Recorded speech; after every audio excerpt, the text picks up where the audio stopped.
Hello everyone. Hello my neat hustlers. How's your day going? Preparation बढ़िया चल रहा है? तो welcome back. This is our second chapter जो हम स्टार्ट करने वाले हैं, जो आपका one of the favourite chapter होता होगा बॉटनी में, है ना? मैम क्या बोल रहे हो, मनहूस चैप्टर है हमारे लिए तो, है ना? बॉटनी में तो बायोलॉजिकल क्लासिफिकेशन पसंदीदा तो आपका चैप्टर होता नहीं है मैक्सिमम पॉपुलेशन के लिए. चलिए तो हम स्टार्ट करते हैं.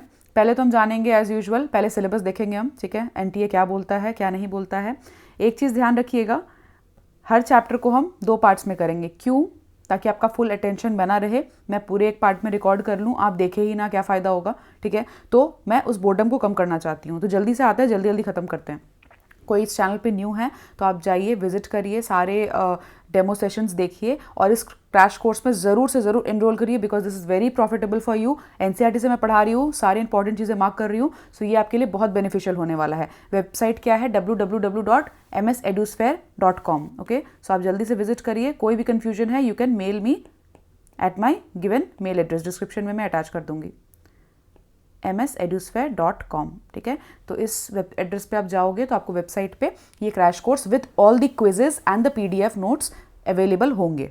ठीक है, चलिए आते हैं, स्टार्ट करते हैं. सेकंड हमारा चैप्टर बायोलॉजिकल क्लासिफिकेशन, जिसमें 5 किंगडम क्लासिफिकेशन इन्होंने बोला है. Salient features and classification of Monera, Protista and fungi into major groups, lichens, viruses and viroids. इसका मतलब न्यू एनसीईआरटी में ये सारी चीज़ें प्रेजेंट है, हमें पुराने से कुछ भी नहीं मतलब लेने की ज़रूरत है, एड ऑन कुछ नहीं है, सब कुछ सेम है. ठीक है, तो इसमें कोई चेंज नहीं था. तो हम डायरेक्टली स्किप करते हैं अपने चैप्टर की तरफ. कहाँ गया हमारा chapter? Okay okay, so start करते हैं बायोलॉजिकल क्लासिफिकेशन. पूरा अटेंशन अगले 45 मिनट्स के लिए आपको यहीं रखना है. ठीक है, सबसे पहले स्टार्ट करते हैं बायोलॉजिकल क्लासिफिकेशन की ज़रूरत क्यों हुई. हमने नॉमेनक्लेचर कर लिया, हमने नेमिंग कर लिया, हमने क्या वहाँ पढ़ा कि वो एक हिस्सा है टैक्सोनॉमी का, हमें क्लासीफाई भी करना होगा इन ऑर्डर टू अंडरस्टैंड. बहुत सारे millions and billions of species इस अर्थ में है. अगर हमने क्लासिफिकेशन नहीं किया, इज इट पॉसिबल कि आप सारे स्पीशीज़ को याद रखो? नहीं, नेम बाय नेम आप याद नहीं रख सकते हो. तो उनके कैरेक्टरिस्टिक्स के बेसिस पे सिमिलर, जो ज़्यादा सिमिलर कैरेक्टरिस्टिक शो करते हैं, एक जैसे शो करते हैं, उनको एक ग्रुप में डाला गया. ठीक है, अलग अलग ग्रुप्स में डाला गया. उसी तरह से हम क्या बोलते हैं, क्लासिफिकेशन का शुरुआत हुआ. Right, that is the need that it was felt. ठीक है, तो सबसे पहले स्टेप बाय स्टेप जाएंगे, कुछ भी आपको कंफ्यूजन नहीं होगा. ठीक है, पूरे टाइम यहाँ ध्यान रखना है.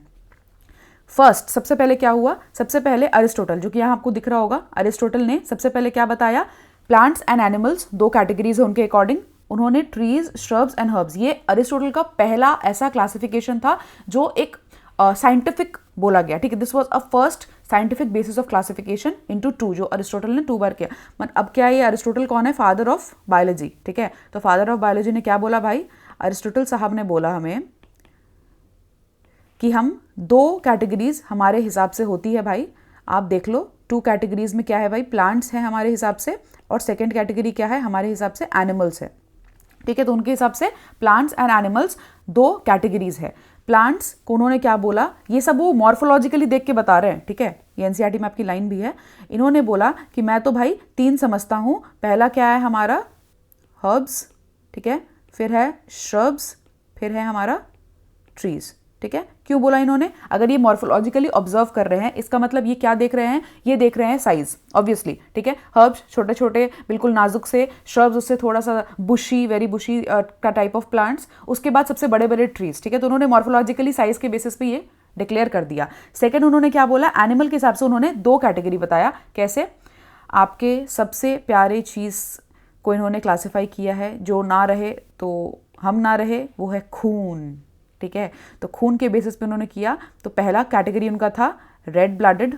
ठीक है, रेड ब्लडेड उनका एक कैटेगरी था. एंड सेकंड था नॉन रेड ब्लडेड. मतलब ऐसे बहुत सारे होते हैं जिनका रेड ब्लड नहीं होता ऑब्वियसली. ठीक है, ग्रासहॉपर वगैरह, उनका खून लाल नहीं होता है. ठीक है, सो उसके बेसिस पे इन्होंने कैटेगराइज कर दिया. हमारा खून क्या है? क्या हमारा खून लाल है? किसी का खून कोई बोल दे पिंक है. ठीक है, गर्ल्स बोले पिंक है, बॉयज़ बोले मेरा ब्लू है, ऐसा तो नहीं होता, सबका लाल खून है. ठीक है, तो उस बेसिस पे इन्होंने कैटेगराइज किया. एक नाम दिया गया जो आपके एनसीईआरटी में मेंशन नहीं है, बट आप देख लीजिए, अनाइमा और इनाइमा. ठीक है, ये 2 नाम दिया गया इस रेड ब्लडेड और नॉन रेड ब्लडेड. अरिस्टोटल ने नाम दिया. एनाइमा का मतलब और एनीमा का मतलब अब आप याद कैसे रखोगे? एनेमिक आप सुना, अनीमिया एक बीमारी है जो खून की कमी की वजह से होता है, ठीक है। तो समझ लीजिए कि जहां बीमारी है, मतलब अनीमिया क्या करता है, खून के एब्सेंस को आपको फील कराता है, और खून चाहिए था हमें, तो ये नॉन रेड ब्लडेड वाले मैच कर जाएंगे आपके अनीमिया से, ठीक है। और इनाइमा से आप क्या समझेंगे? इनाइमा से आप रेड ब्लड समझेंगे। क्यों? क्योंकि अपोजिट, ऑब्वियसली मैं तो एनेमिक नहीं हूं भाई, मेरे पास अच्छे खासे खून है, तो मैं इनाइमा अपने आप को बुलाऊंगी, ठीक है। तो याद रखने का ये तरीका है। सेकंड क्या हुआ? सेकंड फिर आप यहां देखोगे एनसीईआरटी की लाइन है, यहां तो डिवीजन हो गया रेड ब्लडेड और नॉन रेड ब्लडेड में, ठीक है। इन लिनियस फिर लिनियस जी आए, ठीक है, जो कि हर चीज को दो भाग में बांटते हैं, ठीक है। बाइनोमियल नोमेनक्लेचर उन्होंने दिया कैरोलस लिनियस ने। फिर उन्होंने बोला कि मुझे लगता है कि 2 किंगडम क्लासिफिकेशन होना चाहिए, किसके? जो उन्होंने दिया प्लांट्स एंड एनिमल्स, ठीक है, एनिमेलिया। 2 किंगडम उन्होंने बताया कि 2 ही किंगडम होने चाहिए भाई। उनका ऑब्जर्वेशन पैटर्न क्या था? उनका जो बेसिस था क्लासिफिकेशन का वो सेल वॉल था, कि किसमें सेल वॉल प्रेजेंट है, किसमें सेल वॉल नहीं प्रेजेंट है। तो इसी वजह से उन्होंने बंटाधार कर दिया, क्योंकि सेल वॉल नहीं प्रेजेंट तो फिर बहुतों में है, ठीक है, बहुत लाइक एनिमल्स, प्लांट्स, और एक तरफ उन्होंने कर दिया, और बाकी क्या कर दिया उन्होंने? प्लांट्स एनिमल्स 2 में डिवाइडेड थे, प्लांट्स में उन्होंने एमीबा के साथ साथ और सारे फंजाई सब घुसा दिया, ठीक है। क्यों? क्योंकि उन्होंने लगा सेल वॉल उनका क्राइटेरिया है क्लासिफिकेशन का। But cell wall is not only the criteria that we should consider obviously, लेकिन भाई साहब ने ये किया है, तो हम लिख देते हैं भाई, ठीक है। तो लिनियस भाई साहब ने, we are not writing over here because यहाँ पे मेंशन्ड है बुक में। सो लिनियस भाई साहब ने क्या किया? Did not distinguish between the eukaryotes prokaryotes, बहुत बड़ी कमी इनके क्लासिफिकेशन में। यूनिसेलुलर मल्टीसेलुलर सबको एक साथ डाल दिया उन्होंने। Photosynthetic green algae, non photosynthetic fungi organism, सब कुछ एक साथ आ चुका है यहाँ पे। Saprophytic, parasitic, all the photosynthetic, autotrophic, chemosynthetic, सारे एक साथ आ चुके हैं इनके पास, ठीक है। तो इनका क्लासिफिकेशन फेल तो होना ही था भाई, गलत किया इन्होंने।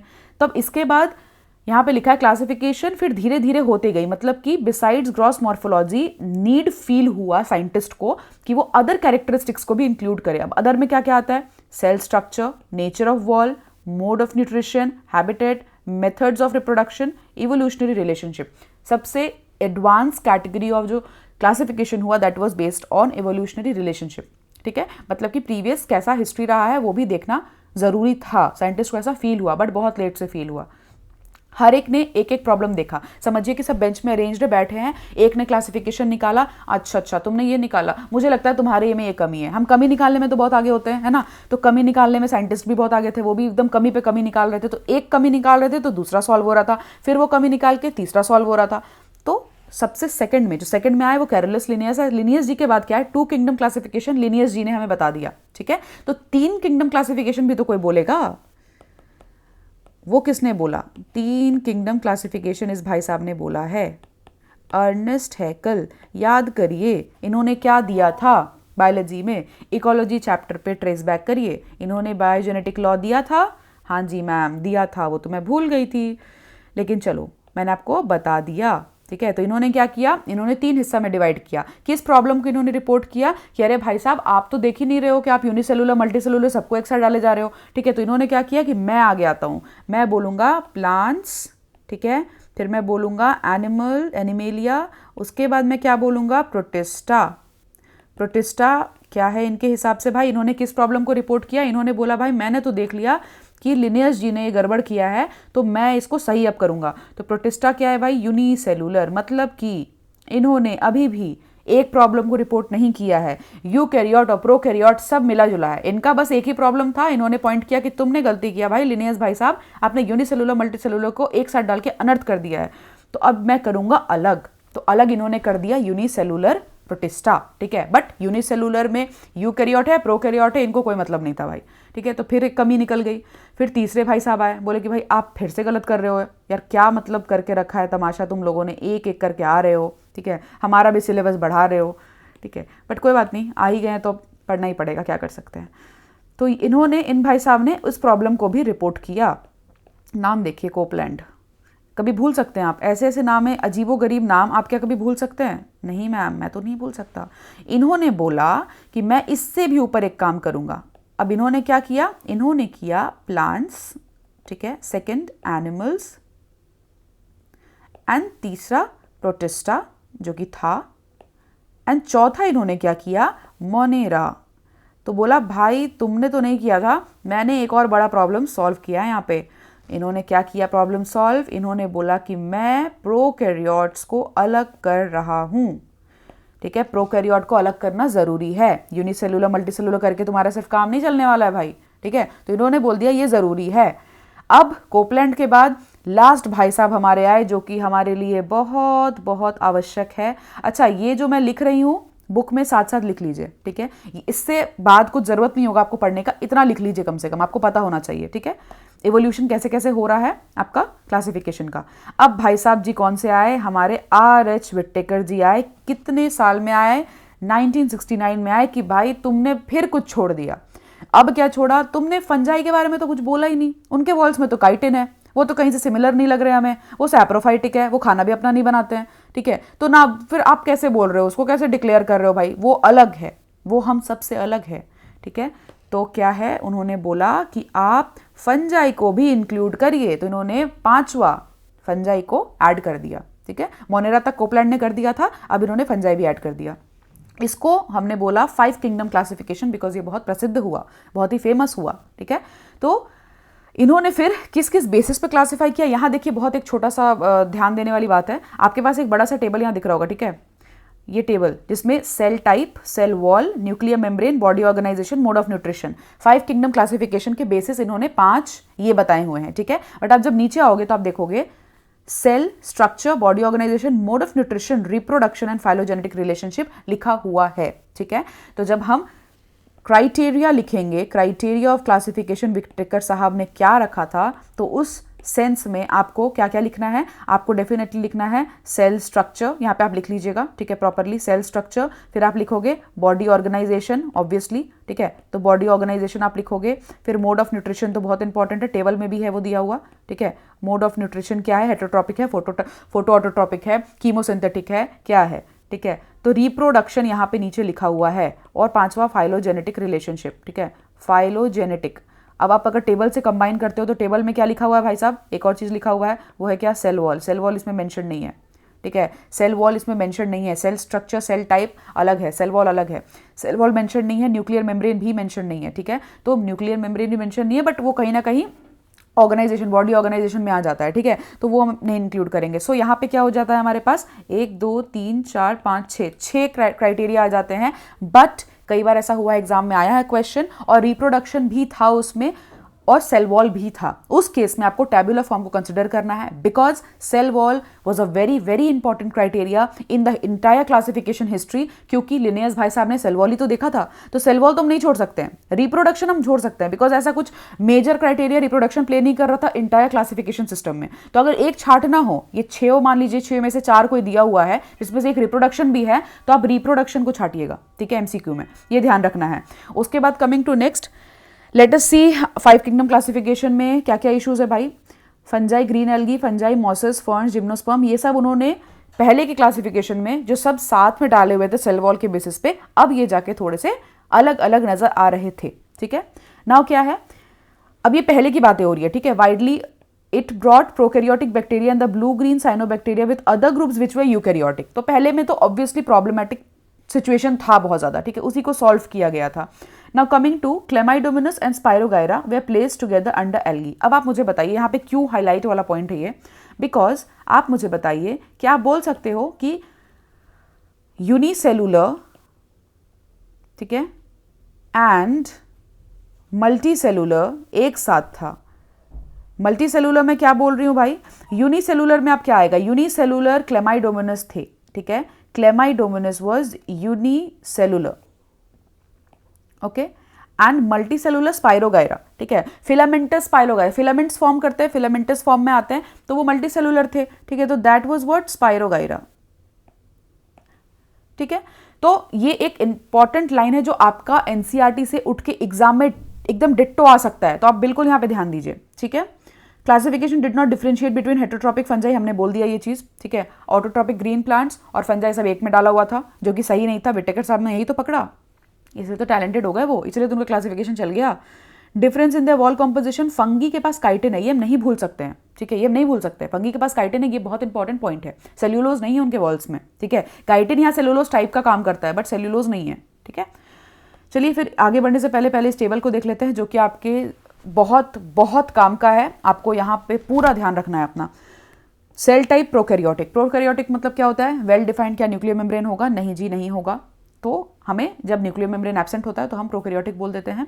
यूकैरियोट, प्रोटिस्टा थे, फंजाई थे, प्लांट थे, एनिमेलिया थे, यस मतलब कि एक को छोड़ के बाकी सब यूकैरियोटिक थे, क्योंकि हमने जब इवोल्यूशन हुआ, कैसे कैसे साइंटिस्ट एक दूसरे पे एकदम दाव फेंक रहे थे, तब तो हमने यही बोला ना कि एक भाई साहब ने आके इसी प्रॉब्लम को तो रिपोर्ट किया था। मोनेरा बनाने का मतलब क्या था, कोपलैंड भाई साहब ने तो यही ट्रिक मारा था, ठीक है, कि भाई आपने तो यूकैरियोटिक प्रोकैरियोटिक को अलग नहीं किया, मैंने कर दिया अलग, ठीक है, तो ये हुआ। अब सेल वॉल नॉन सेलुलोजिक होता है, सेल वॉल मोनेरा मतलब जो specially bacteria, that is only bacteria that belongs to monerans, ठीक है, तो नॉन सेलुलोजिक होता है उनका वॉल, और उनके वॉल में पेप्टिडोग्लाइकन पाया जाता है, ठीक है। Gram positive gram negative bacteria आपने सुना ही होगा, ठीक है, जिससे टेस्ट वेस्ट होते हैं। तो ग्राम पॉजिटिव बैक्टीरिया में क्या होता है, लिपोपॉलीसैकेराइड होता है या फिर पेप्टिडोग्लाइकन होता है। जब मैं यहाँ क्वेश्चन कर रही हूँ, आपके पास माइंड में आपका आंसर क्लिक होना चाहिए। अब एग्जाम सामने है, आपको आंसर्स देना है, चलिए आंसर दीजिए। पेप्टिडोग्लाइकन होता है या लिपोपॉलीसैकेराइड होता है ग्राम पॉजिटिव बैक्टीरिया में? तो भाई साहब ग्राम पॉजिटिव बैक्टीरिया में क्या होता है, ग्राम पॉजिटिव में क्या होता है मैडम, मैं बोलूँगी इसमें होता है पेप्टिडोग्लाइकन, पेप्टिडोग्लाइकन। और ग्राम नेगेटिव में क्या होता है भाई, तो ग्राम नेगेटिव में मैडम जी होता है क्या, हमें तो सब पता है, होता है लिपोपॉलीसैकेराइड, ठीक है, लिपोपॉलीसैकेराइड, ठीक है। तो ये होता है आपका ग्राम पॉजिटिव में, ग्राम नेगेटिव में ये अंतर है, ठीक है, ये आपको देख लेना है। प्रेजेंट इन सम, प्रोटिस्टा में क्या बोला गया, सेल वॉल जो होते हैं वो किसी में प्रेजेंट होते हैं, किसी में एब्सेंट होते हैं, ठीक है। तो इसका मतलब आपको ध्यान रखना है कि सेल वॉल इसका, अगर ये मान लीजिए स्टेटमेंट बन जाए कि प्रोटिस्टा जो होते हैं उनमें सारे में सेल वॉल प्रेजेंट होता है, इज दिस स्टेटमेंट ट्रू और false, this statement is false, ठीक है, ये आपको ध्यान रखना है। If the question comes like this. Present with chitin, आपको पता है ये फंजाई में अलग क्यों हुआ था, क्योंकि सेलुलोज नहीं था ऑब्वियसली, उसमें सेलुलोज होता फिर तो कोई मतलब ही नहीं होता, अलग ही नहीं होता वो, ठीक है, तो काइटिन थे इसलिए अलग हुआ। प्रेजेंस ऑफ सेलुलोज किस में होते हैं, ऑब्वियसली प्लांट के सेल वॉल में सेलुलोज प्रेजेंट होते हैं, एब्सेंट होते हैं एनिमेलिया में, ठीक है। Nuclear membrane obviously absent, prokaryotic का मतलब क्या है, ठीक है, तो बाकी सब में प्रेजेंट होते हैं, सेल वॉल है और सेल वॉल बाकी में नहीं है, ठीक है। सेल वॉल एक, cell wall sorry not cell wall, nuclear membrane एक में एब्सेंट है और न्यूक्लियर मेम्ब्रेन बाकियों में प्रेजेंट है, यही तो अंतर है, ठीक है। बॉडी ऑर्गेनाइजेशन सेलुलर है, ये बहुत इंपॉर्टेंट है, यहाँ से लाइन से क्वेश्चंस बनते हैं, ठीक है। सो बॉडी ऑर्गेनाइजेशन सेलुलर होते हैं मोनेरेंस में, सेलुलर होते हैं प्रोटिस्टन में। Why, because we obviously know कि 5 किंगडम क्लासिफिकेशन में सिंगल सेल्ड यूकैरियोट्स को हम प्रोटिस्टा बोलते हैं, ठीक है। सो हमें इसमें कोई कंफ्यूजन नहीं होना चाहिए कि उनका बॉडी ऑर्गेनाइजेशन सेलुलर टाइप का होता है, ठीक है। फंजाई मल्टी सेलुलर होते हैं, लूज टिश्यू, बिकॉज आपको पता है कि लूज टिश्यू के फॉर्म में वो क्या होता है, अलग अलग से थ्रेड से बनाते रहते हैं, ठीक है, माइसीलियम एंड ऑल, तो वो लूज टिश्यूज है, ठीक है। सो लूज टिश्यू के फॉर्म में पाए जाते हैं। यहाँ भी टिश्यू होता है एंड ऑर्गन होता है प्लांट में। टिश्यू, ऑर्गन और ऑर्गन सिस्टम बस एक ही किंगडम में पाया जाता है, ठीक है, एक ही प्रॉब्लम है, सॉरी एक ही कैरेक्टरिस्टिक है, और ये कैरेक्टरिस्टिक एनिमेलिया में पाया जाता है, ठीक है। ये उनके लिए अच्छा है या बुरा है, ये हमारे लिए तो प्रॉब्लम, उनके लिए तो अच्छा ही है, मतलब हम ही तो है, ठीक है, तो हमारे लिए तो ये अच्छा ही है। ऑर्गन सिस्टम अगर आपका सोचिए, खाना पचाने वाला और सांस लेने वाला और ब्लड बनाने वाला सब मिल जाए एक साथ, कैसा लगेगा आपको? नहीं हम जी पाएंगे, राइट। तो हमारे लिए तो अच्छा ही है, पर पढ़ना ज़्यादा पड़ेगा। चलिए फिर मोड ऑफ न्यूट्रिशन पे आते हैं। The only and only organism और kingdom which has chemosynthetic mode of nutrition, that is what, that is monerans, मतलब ऑटोट्रॉपिक, कीमोसिंथेटिक एंड फोटोसिंथेटिक, ठीक है, हेट्रोट्रॉपिक, सैप्रोफाइटिक एंड पैरासाइटिक, ठीक है। तो ये आपको ध्यान रखना है, ये सारे डिफरेंसेस हैं। कमिंग टू ऑटोट्रॉपिक, ऑटोट्रॉपिक में क्या है भाई, फोटोसिंथेटिक एंड हेट्रोट्रॉपिक। याद रखिएगा, मैं अभी एक्स्ट्रा कुछ भी नहीं बोलूंगी, कुछ भी नहीं बताऊंगी। रीजन इतना ही है कि आपका एनसीईआरटी अभी फिलहाल वो पढ़ना है जो एनसीईआरटी में सिर्फ है, बाहर का कम से कम पढ़ना है हमें, ठीक है। जहां रिक्वायर्ड नहीं है मैं नहीं बोलूंगी, बिकॉज मैक्सिमम चीज एनसीईआरटी में ही है, मुझे बोलने की जरूरत ही नहीं है, ठीक है। बस कैटेगराइजेशन कैसे होगा वो अंतर पड़ता है, ठीक है। तो जब लॉन्ग टर्म कोर्सेज हमारे आएंगे वहां हम अलग तरह से पढ़ेंगे, बट अभी हम बिल्कुल एनसीईआरटी से लाइन टू लाइन स्टिक करेंगे, ठीक है। तो ऑटोट्रॉपिक एंड हेट्रोट्रॉपिक, ये दोनों तरह के मोड ऑफ न्यूट्रिशन पाए जाते हैं किसमें, प्रोटिस्ट में। फंजाई में क्या, सैप्रोफाइटिक, ऑब्वियसली वो डेड एंड डिकेइंग पे जिंदा रहते हैं, ठीक है, पैरासाइटिक मोड रहता है उनका, तो ये हम बोलेंगे फंजाई का एग्जाम्पल, ठीक है। ये मोड ऑफ न्यूट्रिशन फंजाई में होते हैं। ऑटोट्रॉपिक फोटोसिंथेटिक है, ऑब्वियसली प्लांट्स अपना खाना खुद बनाते हैं, क्लोरोफिल ए प्रेजेंट होता है उनमें, क्लोरोफिल बी भी प्रेजेंट होता है उनमें, तो वो खाना खुद बनाते हैं, ठीक है। Heterotrophic, holozoic, saprophytic mode of nutrition, ये किसका होता है भाई, ये एनिमेलिया में होता है। कुछ सैप्रोफाइटिक भी होते हैं, कुछ होलोजोइक होते हैं। हमारा क्या है भाई, हमने तो होलोजोइक बोलेंगे अपने आप को, बिकॉज हम क्या कर रहे हैं, जब खाना आप खा रहे हैं, डाइजेस्ट हो रहा है, फिर डाइजेशन कंप्लीट होने के बाद वेस्ट एलिमिनेट हो रहा है, इस पूरे प्रोसेस को, ingestion of food and then digestion of that food, that is known as holozoic mode of nutrition. ठीक है, तो वो तो हम फॉलो कर रहे हैं। ओके, चलिए ये टेबल क्लियर हो गया। अब हम आते हैं green plants had cellulosic cell wall, वो हमने टेबल में देख लिया। इंपॉर्टेंट इसमें क्या है, fungi way placed in a separate kingdom, यही तो हमारे लिए वरदान था। ठीक है, एक और नया पढ़ना पड़ गया तो वरदान ही है ना कि ज़्यादा पढ़ना पड़ रहा है। ठीक है मैम, आप कहाँ ही फंसा दे रहे हो हमें, ये वरदान कहीं से भी है, बिल्कुल नहीं वरदान है ये, पागल लोग सब क्लासिफिकेशन कर गए, जो भी हो। All prokaryotic organisms were grouped together under the kingdom Monera and unicellular eukaryotic organisms were placed under the kingdom Protista. Protista में unicellular eukaryotic organism placed हो गए। ठीक है, नेक्स्ट है किंगडम प्रोटिस्टा। किंगडम प्रोटिस्टा में हमने क्या क्या साथ लाया, किंगडम प्रोटिस्टा में क्लेमाइडोमोनास, क्लोरेला जो कि पहले एल्गी में प्रेजेंट थे विद इन प्लांट्स, वो अभी कहाँ आ गए हैं, Paramecium with amoeba, animal kingdom which lack cell wall. पहले क्या था कि पहले जब क्लासिफिकेशन हो रहा था वहाँ पे पैरामीशियम एमीबा कहाँ एनिमल किंगडम बोले गए, वाई, बिकॉज उनमें सेल वॉल प्रेजेंट नहीं था। ठीक है, और जिनमें सेल वॉल प्रेजेंट था क्लेमाइडोमोनास एंड स्पाइरोगायरा, उनको क्लेमाइडोमोनास एंड क्लोरेला, उनको कहाँ प्लेस किया गया, उनको एल्जाई में प्लेस किया गया। ठीक है, एल्गी में प्लेस किया गया जो कि प्लांट के अंदर थे। ठीक है, बट जब प्रोटिस्टा का निजात हुआ, जब प्रोटिस्टा सीन में आया, तब यूनिसेलुलर यूकैरियोट्स को एक साथ कर दिया गया। ठीक है, तो आपको ध्यान रखना है कि जो क्राइटेरिया था वो प्रोटिस्ट का ये था कि भाई यूनिसेलुलर यूकैरियोटिक ऑर्गेनिज्म जो भी है उनको हम एक साथ लाएंगे। तो एक साथ ऑब्वियसली क्लेमाइडोमोनास तो यूनिसेलुलर है। ठीक है, पैरामीशियम एमीबा तो है ही प्रोटिस्टा में, तो अब हमने सबको इसी में पढ़ा है। ठीक है, नाउ अंतर क्या है, आपको बस एक चीज समझना है कि एनसीईआरटी तो प्रोटिस्टा में हमें क्लेमाइडोमोनास और क्लोरेला नहीं पढ़ाती है। कहाँ पढ़ाती है, प्लांट्स में पढ़ाती है, एल्गी में पढ़ाती है। ठीक है, तो बुक ऐसा हो रहा है, बुक ऐसा पढ़ा रही है, बट जब क्लासिफिकेशन हुआ था प्रोटिस्टा में तो यूनिसेलुलर यूकैरियोट्स को एक साथ ही लाया गया था, प्लेस किया गया था। ठीक है, now coming to it has put together organism which in earlier classification were placed in different kingdoms obviously। ठीक है, now ऐसी चेंजेस आगे भी हो सकती है। ठीक है, 100%, क्योंकि हमेशा साइंटिस्ट कोई ना कोई तो आएंगे ही ना क्वेश्चन करने के लिए, अरे तुमने ये गलत किया, तुमने वो गलत किया। ठीक है, तो गलत गलत के चक्कर में ऐसा करते ही हैं, और एक जनाब आए भी थे। ठीक है, चलिए मैं बता ही देती हूँ, यहाँ पे लिख देती हूँ, कार्ल वूज। ठीक है, तो ये जनाब आए और इन्होंने बताया कि नहीं भाई, मैं तो एक और यहाँ पे ऑब्जर्व किया है मैंने कि एक और गलत तुमने किया है, वो है एक कैटेगरी जो कि प्लांट एनिमल्स, ठीक है, मोनेरेंस, प्रोटेस्टेंट्स एंड फंजाई। ये तो विटेकर साहब ने कर दिया था, उन्होंने एक और ऐड किया कि नहीं भाई मैं तो आर्की बैक्टीरिया बोलूँगा, ये अलग है, हम अलग है भाई, वी आर नॉट मोनेरेंस। ठीक है, थोड़ा अलग है हम तुमसे, तो इन्होंने अलग डाल दिया इसको। इस पर्टिकुलर सिस्टम को हमने बोला था, इस पर्टिकुलर सिस्टम को 3 डोमेन सिस्टम बोल दिया था। 3 डोमेन में कौन कौन से आ गए थे भाई, 3 डोमेन में हमारे आ गए थे, फर्स्ट में आर्की बैक्टीरिया, ठीक है, आर्की बैक्टीरिया, सेकेंड में आ गए थे यू बैक्टीरिया, एंड थर्ड में एनसीईआरटी के बाहर कुछ नहीं लिखना है, नोट्स नहीं बनाना है, यहीं पे लिखना है, यहीं पे लिखिए ताकि आप लास्ट मोमेंट में रिवाइज कर सको। अलग अलग 10 कॉपी बनाने का कोई पॉइंट नहीं होता, जब आप लास्ट में पढ़ ही ना पाओ तो फिर क्या फायदा वैसे 10 कॉपी बनाने का। ठीक है, तो यूकैरिया, यूकैरिया, बाकी को यूकैरिया में डाल दिया। तो इन्होंने 3 डोमेन सिस्टम बताया था हमें, कार्ल वोज ने। ठीक है, बस इतना जानना आपको जरूरी है और ज़्यादा इसमें घुसना नहीं है। आर्की बैक्टीरिया को इन्होंने अलग बताया, जो ऑब्वियसली हम पढ़ते तो वैसे ही है, आर्की बैक्टीरिया को अलग ही पढ़ते हैं। ठीक है, सो इसीलिए हमने इस बुक के हिसाब से हम क्या कर रहे हैं भाई, हम आर्की बैक्टीरिया अलग पढ़ रहे हैं, मतलब कार्ल वोज भाई साहब का तो हम फॉलो कर रहे हैं। ठीक है, तो इंपॉर्टेंट तो थे वो। किंगडम मोनेरा, चलिए आ जाते हैं हम वेरी इंपॉर्टेंट किंगडम पे, जो कि दिखता तो बड़ा सिंपल है, एक बैक्टीरिया ने नाच नचा रखा है। ठीक है, बहुत कुछ है इसमें पढ़ने के लिए। ठीक है, बट हम ज़्यादा अभी इन डेप्थ नहीं घुसेंगे, क्योंकि मैंने अगर इन डेप्थ पढ़ाना शुरू किया तो फिर वो बहुत टाइम लग जाएगा। ठीक है, we will not go into that, हमें अभी इंपॉर्टेंट चीज़ें करनी है, एनसीईआरटी की चीज़ें छोड़नी नहीं है। ठीक है, सो किंगडम मोनेरा में हम पहले आएंगे। अब समझिए कि अगर 3 डोमेन सिस्टम के हिसाब से बोले तो कार्ल वूज ने क्या बताया, कार्ल वूज ने बताया पहला है आर्की बैक्टीरिया, दूसरा है यू बैक्टीरिया, यू बैक्टीरिया में बहुत तरह के बैक्टीरिया आ जाते हैं, और तीसरा क्या बताया, यूकैरिया। ठीक है, यूकैरिया।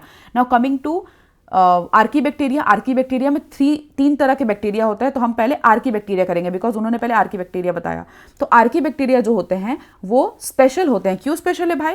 क्योंकि वो थ्राइव कर सकते हैं बहुत ही हार्श हैबिटेट्स। अब हार्श हैबिटेट्स क्या क्या होते हैं? तो भाई साहब ये 3 कैटेगरीज में डिवाइडेड होते हैं, ठीक है, 3 कैटेगरीज में डिवाइडेड होते हैं। पहला क्या है भाई? पहले होता है हैलोफाइल्स, दूसरा क्या होता है? Thermo acidophiles. ऐसा कुछ नहीं है जो मैं एनसीईआरटी के बाहर लिख रही हूँ, वही चीज़ें आपको बगल में लिखना है ताकि जब आप रिवीजन करने आओ इस पूरे पैराग्राफ को पढ़ने से बेटर है हाईलाइटेड लाइंस देख लीजिए और ये तीनों कैटेगरीज आपको एकदम बिल्कुल प्रॉपर्ली दिख जाएगा, साइड में आप लिख के रखोगे तो ठीक है। This is how you learn and remember. बिना लिखे आपको याद नहीं होगा, चीज़ें आपको लिख लिख के याद करनी होगी, तो आप लिखोगे तो ही आपको याद होगा, ठीक है। तो हेलोफाइल्स, थर्मोएसिडोफिल्स एंड मिथानोजेंस। हेलोफाइल्स क्या है भाई? सॉल्टी इन्वायरमेंट, सॉल्टी एरियाज में वो थ्राइव करेंगे, ठीक है। थर्मोएसिडोफिल्स क्या है भाई? हॉट स्प्रिंग्स में, हॉट स्प्रिंग्स में वो रह सकते हैं। बहुत ही हाई टेम्परेचर होता है हॉट स्प्रिंग्स में, आपको पता होना चाहिए, आपने इकोलॉजी में भी ये चीज़ पढ़ा है। तो थर्मोएसिडोफिल्स वैसा होता है। मिथानोजेंस क्या है भाई? Marshy areas. एक तो मार्शी एरियाज और दूसरा मार्शी एरिया के अलावा एक और चीज़ है। पहला तो क्या है भाई? मार्शी एरिया होगा और दूसरा क्या होगा बताइए? कहाँ पे पाया जाता है? मीथेन गैस कहाँ रिलीज होता है? किसी एनिमल में रिलीज होता है, बताइए किस में होता है? तुरंत आंसर माइंड में आ जाना चाहिए। Rumen of cattle. Rumen of cattle में क्या होता है? मिथानोजेंस रिलीज होता है, बायोगैस उसी से तो बनता है। बायोगैस वाले चैप्टर पे आपको याद होगा, ठीक है। या तो मैडम मुझे कुछ नहीं है, मुझे तो याद नहीं आया, याद आना चाहिए। जब मैं पढ़ा रही हूँ तो आपको फ्लैशबैक आना चाहिए हर चैप्टर का जो जो लिंक्ड है इससे, ठीक है। ये सारे तो बेस ही चैप्टर्स है जो बेस बनाते हैं आपका, ठीक है। सो हेलोफाइल, थर्मोएसिडोफिल्स एंड मिथानोजेंस, ये सारे आपके हो गए क्या? Archie bacteria. तो हमने आर्की बैक्टीरिया कर लिया सब कुछ, यहाँ पे लिखा हुआ है cause and buffaloes responsible for production of methane biogas, ठीक है। चलिए अब कमिंग बैक टू सेकंड, जो कि अब हमारा उन्होंने बोला यू बैक्टीरिया, ठीक है। अब यू बैक्टीरिया से पहले हम कुछ प्रॉपर्टीज जान लेते हैं मोनेरन्स के। एक चीज तो आपको ध्यान रखना है, इनका 2 टर्मिनोलॉजीज यूज होता है, ठीक है। एक है यूबिक्यूटस एंड कॉस्मोपॉलिटन, ठीक है। क्यों भाई? क्यों यूबिक्यूटस और क्यों कॉस्मोपॉलिटन? क्या है ऐसा इसमें? तो इनमें ये है कि यूबिक्यूटस का मतलब है कि ये हर जगह पाए जाते हैं, ठीक है। वो हर जगह पाए जाते हैं, कहीं भी एक टाइम पे मल्टीपल प्लेसेस पे वो रह सकते हैं, ठीक है। वो हैंडफुल ऑफ सॉइल में भी है, वो आपके दही में भी है, वो आपके घर के खाने में भी है, वो आपके इंटेस्टाइन में भी है, वो हर जगह है, ठीक है। एक तो यूबिक्यूटस। कॉस्मोपॉलिटन मतलब कि अलग अलग डाइवर्स टेम्परेचर्स को, एटमॉस्फेरिक कंडीशंस को वो थ्राइव कर सकते हैं, वो झेल सकते हैं, ठीक है, उसमें भी वो रह सकते हैं। तो कॉस्मोपॉलिटन का मतलब ये होता है, जैसे कि आर्की बैक्टीरिया का एक कैटेगरी है, ठीक है। तो बैक्टीरिया के एक कैटेगरी इस तरह से भी रह सकता है कि वो एक सॉल्टी एटमॉस्फेयर में रह सकता है, वो एक मार्शी एटमॉस्फेयर में रह सकता है, वो खाने में भी रह सकता है, वो सॉइल में भी रह सकता है, वो नॉर्मल पानी वाली जगह पे भी रह सकता है, तो वो कहीं भी रह सकता है, ठीक है। तो ये होता है हमारा मीनिंग ऑफ कॉस्मोपॉलिटन, वो कुछ भी एटमॉस्फेयर झेल सकता है, ठीक है। नाउ ये तो मैंने बता दिया एक्सट्रीम हैबिटेट्स, ये सारी चीज़ें हमने डिस्कस कर ली है। कितने तरह के होते हैं बैक्टीरिया? शेप्स, ठीक है। तो spherical caucus, rod shaped bacillus, spiral spirillum and comma shaped विब्रियम, ठीक है।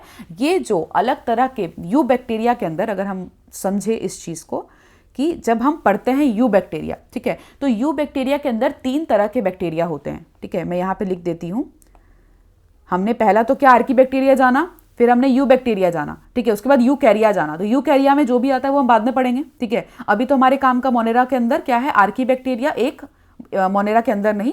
फॉर एग्जाम्पल आपने पहले आर्की बैक्टीरिया पढ़ा, फिर मोनेरा पढ़ रहे हो आप, ठीक है। तो आर्की बैक्टीरिया तो मैंने आपको बता दिया जो मोनेरन्स के अंदर ही आते हैं, because these are also a kind of bacteria only, जो कि बहुत एक्सट्रीम एटमॉस्फेयर थ्राइव कर सकते हैं, ठीक है। तो यू बैक्टीरिया को हम जब डिवाइड करते हैं फर्दर, तो उसमें 3 तरह के आते हैं, ठीक है। फर्स्ट क्या होता है हमारा? माइकोप्लाज्मा। माइकोप्लाज्मा एक तरह का बैक्टीरिया है जिसमें सेल वॉल नहीं होता है, सेल वॉल इज एब्सेंट, ठीक है, माइकोप्लाज्मा। फिर आता है हमारा यू बैक्टीरिया, ठीक है। अब इसमें क्या होता है? इस पर्टिकुलर माइकोप्लाज्मा के बाद जब हम बैक्टीरिया का पढ़ते हैं तो ये वो यू बैक्टीरिया है जो आपके बुक में मेंशन्ड है, जिसमें बहुत तरीके के बैक्टीरियाज होते हैं। यू बैक्टीरिया एक बड़ा एक टर्मिनोलॉजी है जिसमें आपके बहुत तरह के बैक्टीरियाज अंदर आते हैं, ठीक है। तो इसमें ये हो गया। नाउ थर्ड वन इज क्या है? थर्ड वाला हमारा होता है एक अदर टाइप ऑफ बैक्टीरिया, ठीक है। अदर टाइप ऑफ बैक्टीरिया में आते हैं कोई भी streptococcus, for example spherical coccus, ठीक है, rod shaped bacillus, comma shaped vibrium and spiral, spirillum, ठीक है। तो ये आपके आते हैं। Now these are the categories, जो रफ कैटेगरीज हम पढ़ते हैं, ठीक है। नाउ स्फेरिकल कोकस में क्या इंपॉर्टेंट है जो याद रखने लायक है? शेप तो बहुत इंपॉर्टेंट है जो आपको याद रखना ही है। दूसरा बहुत इंपॉर्टेंट चीज है दैट इज स्ट्रेप्टोकोकस, एक एग्जाम्पल है, ठीक है। तो समझिए कि स्ट्रेप्टोकोकस कुछ ऐसा शेप का होता है, जान लीजिए, अच्छा है जनरल नॉलेज के लिए, ठीक है। और पाइल्ड अप जो रहता है इस तरह से, वो क्या बोलते हैं हम इनको? स्टेफाइलोकोकस, ठीक है। तो स्टेफाइलोकोकस है ये। बैकग्राउंड नॉइजेस को आप इग्नोर करिएगा, ये आपके काम के नहीं है, ये लेक्चर बहुत काम का है, ठीक है। तो स्टेफाइलोकोकस ये है एक, और स्ट्रेप्टोकोकस सीधे लाइन में रहता है, स्टेफाइलोकोकस लेयर्स में अरेंज रहता है, ठीक है। फिर है स्पोर्स, मतलब बैक्टीरिया डिफरेंट शेप्स के होते हैं, जिसमें सेकंड शेप कौन सा है? Rod shaped bacteria. ये कौन सा है भाई? कलर चेंज कर लिया जाए वरना बच्चे डिस्ट्रैक्ट हो जाएंगे। कौन सा कलर लिया जाए बताइए? पिंक ले लिया जाए, चलिए। तो ये हो जाते हैं कौन से? स्पोर्स। इन्हीं में प्रेजेंट होते हैं, एक ही कैटेगरी ऑफ बैक्टीरिया जिनमें स्पोर्स प्रेजेंट होते हैं इन चारों में से, वो है कौन से? रॉड शेप्ड बैक्टीरिया में, ठीक है, रॉड शेप्ड। अब ये कौन सा है? बैसिलस। बैसिलस नाम कहीं सुना है आपने? कोई एक एग्जाम्पल? बैसिलस एंथ्रेसिस, ठीक है, ये एक एग्जाम्पल है। तो आप जान सकते हो कि इसमें से बैसिलस एंथ्रेसिस एक अच्छा एग्जाम्पल है जो आपको ध्यान रखना है when it comes to rod shaped bacteria, ठीक है। अब नेक्स्ट है स्पाइरेला, ठीक है। तो एक और आपका आप लिख सकते हो क्लोस्ट्रीडियम टेटनाई, ठीक है, क्लोस्ट्रीडियम टेटनाई, ये भी आता है किसमें?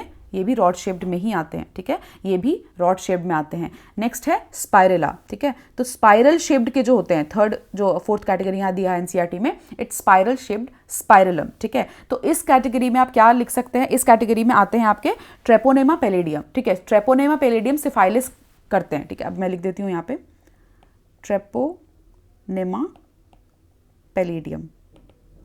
ये बीमारी, मतलब ये पर्टिकुलर जो स्पाइरल शेप के बैक्टीरिया, वो नाम है ट्रेपोनेमा पैलेडियम। ये करते क्या है? सिफाइलिस करते हैं, ठीक है। जैसे ये एंथ्रेक्स क्रिएट करता है, बैसिलस एंथ्रेसिस, वैसे ही ट्रेपोनेमा पैलेडियम क्या करते हैं? They have, just a second, let me change, syphilis, ठीक है। तो आपके ट्रेपोनेमा पैलेडियम ये बीमारी क्रॉस करते हैं, कॉज करते हैं, इसमें फ्लैजेलम होता है। Very very important. डायग्राम को तो आपको डाइसेक्ट कर लेना है पूरी तरह से, ठीक है। नाउ विब्रियो, विब्रियो मतलब कॉमा शेप्ड बैक्टीरिया, दिख रहा है आपको? कॉमा ऐसा ही होता है, तो ये कॉमा शेप्ड बैक्टीरिया, ठीक है। आपको नाम पता होना चाहिए, बहुत ही फेमस विब्रियो कॉलेरी, ठीक है। ये आपको पता होना चाहिए कि ये कौन सा बीमारी करता है, बताइए? कॉलेरा, ठीक है। तो ये हमने डाइसेक्ट कर दिया अलग अलग शेप्स ऑफ बैक्टीरिया जो कि अदर बैक्टीरिया कैटेगरी में आते हैं, ठीक है। ये सब आपको याद रखना है, cocci, bacilli, spirilla and vibrio, ठीक है, नाम मैंने बता दिया आपको। Next come up to bacteria structure, जो कि आपको पता है बहुत सिंपल होता है। इतना सिंपल होता है कि मैडम वो 2 लेक्चर जा सकता है उसके सिंप्लिसिटी में, ठीक है। तो दिखने में सिंपल है, ठीक है, बट आप ऑब्जर्व जब जितना घुसोगे ना उतना ही पता चलेगा कि उनका बिहेवियर बहुत कॉम्प्लेक्स होता है, ठीक है। So compare to other organism, bacteria as a group बहुत मेटाबॉलिक डाइवर्सिटी शो करते हैं। क्यों भाई? क्योंकि कुछ ऑटोट्रॉप्स है, यही ऐसे कैटेगरीज है, यही अकेला ऐसा किंगडम आता है जिसमें आप इतनी डाइवर्सिटी देखेंगे। डाइवर्सिटी एज इन इनका जो मोड ऑफ न्यूट्रिशन होता है, मोड ऑफ न्यूट्रिशन, उसमें आप देखेंगे कि कुछ तो ऑटोट्रॉप्स होते हैं, ठीक है। ऑटोट्रॉप्स में भी ये 2 तरह के होते हैं, ठीक है। फर्स्ट क्या है भाई मैम? फर्स्ट होता है फोटो ऑटोट्रॉप्स, ठीक है, फर्स्ट होता है हमारा फोटो ऑटोट्रॉप्स। सेकेंड होता है हमारा कीमो ऑटोट्रॉप्स, ठीक है, जो कि आपके एनसीईआरटी में भी अभी मेंशन्ड है, जो आपको दिख रहा होगा, ठीक है। फिर आते हैं ये हेटेरोट्रॉप्स भी होते हैं, ये हेटेरोट्रॉप्स भी होते हैं, ठीक है। तो ये सब होते हैं, इस तरह से एनसीईआरटी में लिख लीजिए ताकि लास्ट में आपके काम आए, ओके। सो फोटोसिंथेटिक ऑटोट्रॉपिक और chemosynthetic autotrophic and heterotrophic, majority जो होते हैं वो हेटेरोट्रॉपिक भी होते हैं। They depend on each other organism और dead organic matter for food. तो हेटेरोट्रॉपिक में भी क्या हो सकते हैं? फर्स्ट है जो होलोजिक हो सकते हैं, या फिर वो हो सकते हैं क्या? या फिर वो हो सकते हैं सैप्रोफिटिक, ठीक है, वो सैप्रोफाइटिक भी हो सकते हैं। अगर इसमें लिखा है एनसीईआरटी में तो मतलब हो सकते हैं, किस लिए? डेड एंड डिकेइंग मैटर पे उनका रिलायबिलिटी है फॉर न्यूट्रिशन ऑल्सो, ठीक है। आर्की बैक्टीरिया हमने ऑलरेडी कर लिया है। नेक्स्ट हम आते हैं यू बैक्टीरिया पे। You bacteria very very important, ठीक है, ये है हमारा यू बैक्टीरिया जिसे हम ट्रू बैक्टीरिया बोलते हैं। मतलब आपको ऊपर एनसीईआरटी में बहुत ही प्यार से लिख लेना है कि भाई साहब ये जो बैक्टीरिया है इसे हम ट्रू बैक्टीरिया बोलते हैं। ठीक है, नेक्स्ट है characterised by the presence of a rigid cell wall. मतलब फर्स्ट पॉइंट क्या है जो कि आपको लिखना चाहिए एनसीईआरटी में, मार्क भी करना चाहिए, presence of a rigid cell wall. इस तरह से आप लिख लीजिएगा तो लास्ट मोमेंट में बस पॉइंट देखने होंगे आपको, समझिए इस बात को। ठीक है, बहुत जरूरी होता है इस तरह से लिख लिख के पढ़ना। And if motile a flagellum, मतलब कि अगर मैं यहाँ सेंटेंस बना दूं कि all the bacteria have flagellum, is it true और फॉल्स? सोचिए सोचिए, ट्रू और फॉल्स? अगर जिन बच्चों ने इस बात को ट्रू बोला है, ठीक है, वो महापाप कर रहे हैं अपने जीवन में। ठीक है, इफ मोटाइल देन फ्लैजिलम, मतलब हर बैक्टीरिया में नहीं है, हर यू बैक्टीरिया के पास फ्लैजिलम नहीं होता है। ठीक है, the cyanobacteria for example, the सबसे बड़ा एग्जाम्पल यू बैक्टीरिया का, दैट है ट्रू बैक्टीरिया, साइनोबैक्टीरिया होता है। ठीक है, BGA, ब्लू ग्रीन एल्गी। ठीक है, तो उसमें बहुत इंपॉर्टेंट आता है, जैसे कि आपको यू बैक्टीरिया में एक बहुत इंपॉर्टेंट यहाँ जो क्लासिफिकेशन था, that we can know it as, we can say here as BGA directly. ठीक है, ब्लू ग्रीन एल्गी। ठीक है, ब्लू ग्रीन एल्गी में साइनोबैक्टीरिया आता है। अब साइनोबैक्टीरिया जिसको हम क्या बोलते हैं, ब्लू ग्रीन एल्गी, उसके पास क्या होता है भाई, क्लोरोफिल ए। तो आप यहाँ पे पॉइंट में क्या लिखोगे, BGA हैज कौन सा पिगमेंट, क्लोरोफिल ए। ठीक है, शॉर्ट में लिख दिया आपने, जो सिमिलर होता है ग्रीन प्लांट्स के। मतलब यहाँ पे ये ग्रीन प्लांट्स को रिजेंबल करते हैं और फोटोसिंथेटिक ऑटोट्रॉप्स होते हैं इसी वजह से। क्यों? क्योंकि उनके पास क्लोरोफिल ए है, वो खुद का खाना खुद बना सकते हैं। ठीक है, तो साइनोबैक्टीरिया यूनिसेलुलर होते हैं, कोलोनियल हो सकते हैं या फिलामेंटस हो सकते हैं। मतलब आपको यहाँ क्या लिखना है, BGA। अब BGA तो आपने लिख ही दिया, तो बार बार BGA लिखने की जरूरत नहीं है, हम यहाँ पे थोड़ा सा अच्छा से नोट्स बना देते हैं। ठीक है, BGA हमने लिख दिया, अब हम उनके पॉइंट्स लिखेंगे। ठीक है, BGA क्लोरोफिल ए प्रेजेंट करते हैं, उसके बाद क्या हो सकते हैं, वो यूनिसेलुलर हो सकते हैं, वो फिलामेंटस भी हो सकते हैं। ठीक है, या फिर वो क्या हो सकते हैं, वो कोलोनियल हो सकते हैं। ठीक है, 3 तरह की चीजें वो हो सकता है, इसमें से कोई भी। अगर मैंने बोला एक सेंटेंस से, चलिए स्टेटमेंट बना रही हूं मैं कि unicellular filamentous bacteria can be unicellular filamentous और colonial only. All bacteria can be unicellular filamentous और colonial only. Is it true और फॉल्स? यहां पे मैंने बोला है bacteria, when I am generalising things, वहां पे आपको समझ याद होना चाहिए कि आप यू बैक्टीरिया के अंदर ये सारे प्रॉपर्टीज पढ़ रहे हो, तो यू बैक्टीरिया स्पेशलाइज्ड में लिखा होना चाहिए, बिकॉज आपका एनसीईआरटी की लाइन से डायरेक्टली उठ के आ रहा है। ठीक है, सो यू बैक्टीरिया मतलब स्पेशली ब्लू ग्रीन एल्गी के बारे में हम बात कर रहे हैं। यू बैक्टीरिया का बहुत बड़ा डाइवर्सिटी होता है। ठीक है, तो ब्लू ग्रीन एल्गी के बारे में हम स्पेशली बात कर रहे होते हैं। यू बैक्टीरिया में तो हमने माइकोप्लाज्मा पढ़ा, ब्लू ग्रीन एल्गी पढ़ा और फिर अदर काइंड्स ऑफ बैक्टीरिया पढ़ा, है ना। तो स्पेशल कैटेगरी जो होता है वो हम लिखते हैं यू बैक्टीरिया के अंदर। ठीक है, which is BGA। The colonies are generally surrounded by gelatinous sheath. ठीक है, जिलेटिनस शीथ होते हैं। अब शीथ कैसा होता है वो मैं डायग्राम में आपको बताऊंगी। ये पोल्यूटेड वाटर बॉडीज में ब्लूम करते हैं। ठीक है, गंदगी में तो रहेंगे ही। Some of this organism can fix atmospheric nitrogen which is very very important. Heterocyst, example Nostoc, Anabaena. अब आप मुझे बताइए कि क्या आपने एनाबेना को कहीं जाना है, किसके साथ ये एसोसिएशन में पाया जाता है, सिम्बायोटिक एसोसिएशन में ये नाइट्रोजन फिक्सेशन करता है, कहाँ करता है बताइए। नेक्स्ट क्वेश्चन का आंसर अगर नहीं आ रहा तो प्रॉब्लम तो है फिर प्रिपरेशन में आपके। एजोला, ठीक है, वेरी वेरी इंपॉर्टेंट, आपको याद रखना है। एजोला के साथ बढ़िया इंटरेक्शन है इसका। ठीक है, और ये एक जिम्नोस्पर्म के साथ भी, नाम मैं नहीं बताऊंगी अब, जिम्नोस्पर्म के साथ भी एक एसोसिएशन में पाया जाता है। कौन सा जिम्नोस्पर्म, वो आप मुझे बताइएगा अपने दिमाग में आंसर देके, मेरे से तो बात नहीं कर सकते आप, अपने दिमाग में आंसर दीजिए।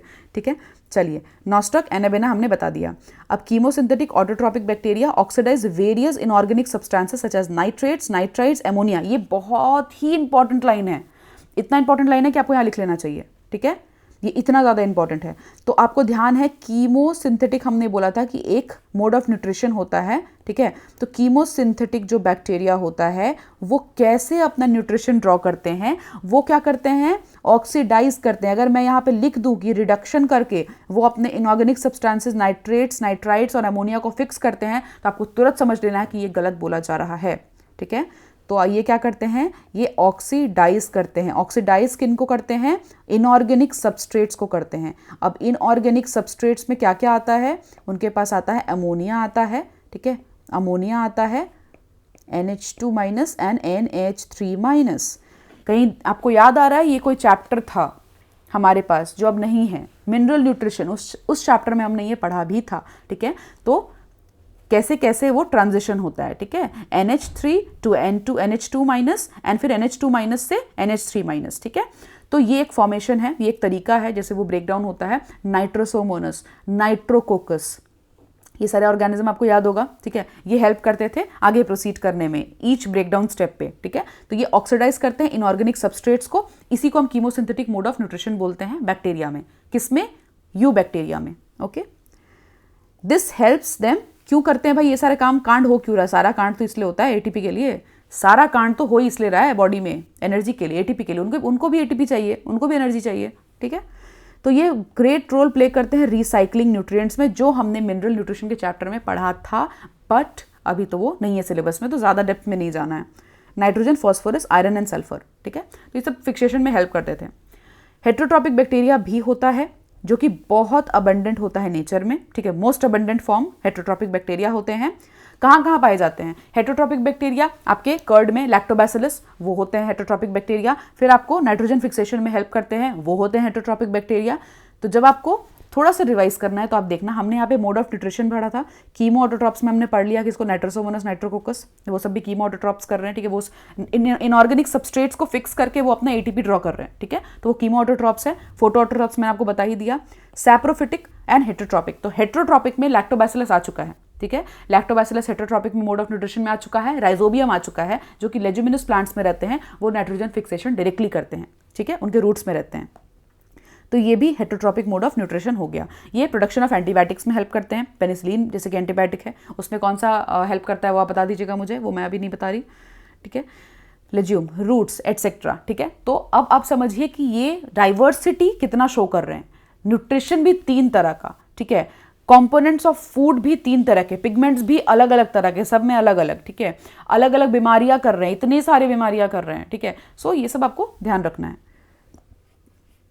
सम are pathogens causing damage to human beings, crops, ये बुरे भी होते हैं। अच्छे बैक्टीरिया, अच्छे इंसान होते हैं, जैसे आप और मैं अच्छे इंसान हो, मैं तो पता नहीं, आप तो अच्छे इंसान हो, आप तो 100% अच्छे इंसान हो, वैसे खराब इंसान भी होंगे आपके नज़र में कोई ना कोई, तो सब कुछ एग्जिस्ट करता है ना। तो बैक्टीरिया के समाज में भी ऐसा ही है, उन्हें भी बड़ा दुख है, उन्हें भी कुछ अच्छे अपने समाज में लोग मिले हैं और कुछ कुछ बड़े खराब लोग मिले हैं। तो बड़े खराब लोग में से पैथोजेंस होते हैं जो कि क्रॉप्स को हार्म करते हैं, एनिमल्स को हार्म करते हैं, पेट्स को हार्म करते हैं, ठीक है। तो वो हार्मफुल बैक्टीरिया होते हैं। अब बहुत इंपॉर्टेंट है, cholera, typhoid, tetanus, citrus canker and are well known diseases caused by different bacteria. अब ये जो दुश्मन बैक्टीरिया थे, ये लाइन डायरेक्टली क्वेश्चन फॉर्म कर सकता है, ठीक है। Pay attention over here. Cholera, typhoid, tetanus, citrus canker, ये सारे क्या करते हैं? डिजीज कॉजिंग है, disease causing bacteria, that means they are pathogenic bacteria, ठीक है। इन्हें हम क्या बोल देंगे? इन्हें हम बोल देंगे दे आर बाबा पैथोजेनिक बैक्टीरिया, ठीक है। बेटर होगा आप ऊपर लिख ले, ऊपर या साइड में आप लिखते रहिए, बहुत अच्छा होगा, ठीक है। अब डीएनए, ये एक बैक्टीरिया डिवाइडिंग बैक्टीरियम दिख रहा है, DNA, cell membrane, cell wall, ठीक है। तो अब देखिए क्या होता है कि बैक्टीरिया का जो डिवीजन होता है, बैक्टीरिया डिवाइड करता है, ठीक है, या डीएनए एक्सचेंज करता है, बेसिकली हम बोल सकते हैं रिप्रोडक्शन करता है। तो बैक्टीरिया का जो रिप्रोडक्शन होता है वो 2 तरह का होगा, ऑब्वियसली, एसेक्सुअल होगा एंड सेक्सुअल होगा, ठीक है। अब sexual, true sexual mode of reproduction तो नहीं पाया जाता है, ठीक है। तो ये ट्रू तो नहीं रहता है। फॉर एग्जांपल, मतलब पर्टिकुलर, जैसे हम जानते हैं कि मेल आए, फीमेल आए, फिर जेनेटिक एक्सचेंज हुआ, वैसा इनका नहीं होता है। लेकिन फिर भी बैक्टीरिया सिमिलर तो नहीं होते हैं, मतलब वेरिएशन तो बहुत सारा होता है बैक्टीरिया में, ठीक है। तो वेरिएशन का रीजन होता है 3 तरह के, वो sexual mode of, pseudo sexual कह सकते हैं आप, ठीक है। सेक्सुअल मोड ऑफ रिप्रोडक्शन उनमें 3 तरह का होता है, जो कि एक्चुअली जो हम सेक्सुअल रिप्रोडक्शन जानते हैं वैसा नहीं होता है, but it is a bit different, ठीक है। रिप्रोडक्शन एसेक्सुअल होता है भाई, बाइनरी फिजन आपको पता होना चाहिए, ठीक है। बाइनरी फिजन हो जाता है आपका रिप्रोडक्शन इनका एसेक्सुअल मोड ऑफ रिप्रोडक्शन में। और भी बहुत तरह के होते हैं। फेवरेबल कंडीशन है तो बाइनरी फिजन हो जाएगा, अगर अनफेवरेबल कंडीशन है तो बहुत तरह के फिर अलग अलग चीज़ें हो सकती है, जैसे कि आपको पता ही है कि मतलब स्पोर फॉर्मेशन हो जाएगा, ठीक है, वो सिस्ट फॉर्म हो जाएगा अक्रॉस उनके वॉल के, फिर मल्टीपल स्पोर्स फॉर्म हो जाएंगे। तो ये अलग अलग मोड है उनका, बट एसेक्सुअल में बाइनरी फिजन एक फेमस है। एंड सेक्सुअल को हम अगेन फर्दर कैटेगराइज करते हैं 3 तरह से, उस चीज़ को नाम मैं दे रही हूँ, कॉन्जुगेशन, ठीक है, ट्रांसफॉर्मेशन, ट्रांसफॉर्मेशन के बारे में हम जेनेटिक्स में बहुत अच्छे से पढ़ते हैं, एंड ट्रांसडक्शन, ठीक है। ट्रांसडक्शन, अब याद कैसे रखना है, कंजुगेशन का तो प्रॉपर डीएनए एक्सचेंज होता है, ठीक है, कंजुगेशन में जाके इंसर्शन होता है, फिर डीएनए एक्सचेंज होता है।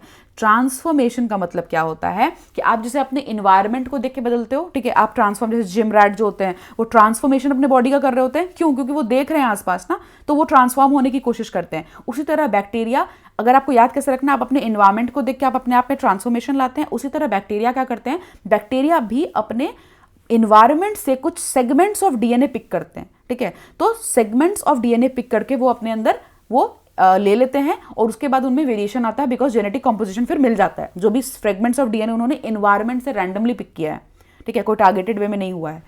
ट्रांसडक्शन का मतलब ये है कि ये वो कैटेगरी है जहां पे, याद कैसे रखेंगे आप, ट्रांसडक्शन, डंक कोई मारता है ना, डंक मारता है, ठीक है, ये तो आप जानते होंगे कि कौन कौन स्नेक्स करते हैं, फिर ऐसे जो हार्मफुल होते हैं ना, वो लॉबस्टर्स वगैरह काटते हैं तो ऐसे डंक मारते हैं, ठीक है, तो वो आपको उससे याद रखना है कि वायरसेस जब अटैक करते हैं बैक्टीरिया में, तब वो मान लीजिए एक बैक्टीरिया दूसरे बैक्टीरिया दोनों में वो अटैक कर रहे हैं, तो एक बैक्टीरिया से वो क्या करेंगे, डीएनए मटेरियल पिक करेंगे, दूसरे बैक्टीरिया में डाल देंगे।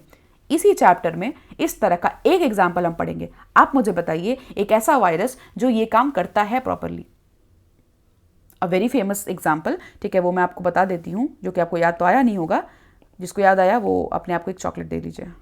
बैक्टीरियोफेज, ठीक है, यही काम करता है, डीएनए पिक करता है, दूसरे में डाल देता है, उनका उसका मकसद नहीं था डीएनए ट्रांसफर करना, बट वो हो रहा है उससे, ठीक है, तो ये पॉइंट है।